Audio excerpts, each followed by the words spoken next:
అందరికీ నమస్కారం. ఇప్పుడు రానున్న వర్షాకాలం అలాగే చలికాలం రాబోతోంది.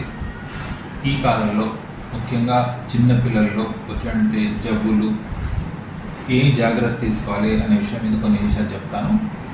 ముఖ్యంగా ఈ వర్షాకాలంలో వైరల్ ఫీవర్స్ అనేవి చాలా ఎక్కువగా వస్తుంటాయి.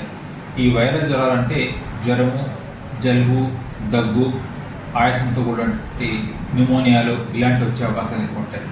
సో ఇలాంటప్పుడు పిల్లల్ని జాగ్రత్త ఎలా చూసుకోవాలంటే, ముఖ్యంగా వర్షాకాలంలో వర్షంలో తడవడం, బయట ఆహారాలు తినడం, అంటే పరిశుభ్రంగా ఉండకపోవడం, శుభ్రత లేకపోవడం, అండ్ ముఖ్యంగా ఈ బయట తినేటువంటి ఆహారాల్లో, రోడ్ సైడ్ తినే ఆహారాల్లో దుమ్ము ధూళి పడడం, వీటి వల్ల పిల్లలు ఇన్ఫెక్షన్స్ ఎక్కువగా వస్తూ ఉంటాయి.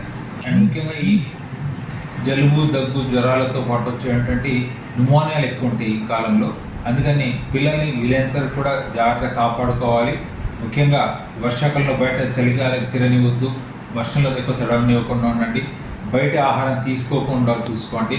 ఏదైనా వేడివేడి ఆహారం ఇవ్వడానికి ప్రయత్నం చేయండి. పిల్లలందరికీ కూడా ఏ పూటకు ఆ పూట వండుకోవడం, అంటే మిగిలిన ఆహారం వీలైనంత తినకుండా ఉండడం మంచిది. ఎస్పెషల్లీ మరి ముఖ్యంగా పిల్లలకు పెట్టకపోతే మంచిది.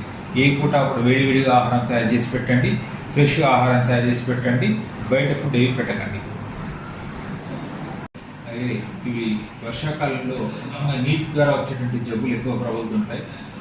సో తాగే నీరుని కంపల్సరీ మరగబెట్టండి. ఊరికి వేడి చేయడం కాబట్టి బాగా మరగబెట్టండి. మరగబెట్టి చల్లార్చిన తర్వాత తాపండి. అది మనకి చాలా ముఖ్యం. అలాగే చిన్న దాన్ని డాక్టర్ దగ్గర వెళ్ళకుండా సొంత వైద్యం చేయడం మాత్రం చేయకండి. చాలాసార్లు పిల్లలు వ్యాధి ఇంట్లో పెడతారు, తర్వాత డాక్టర్ దగ్గర తీసుకొస్తారు, డాక్టర్ ఏం చేయలేని పరిస్థితి ఏర్పడుతుంది.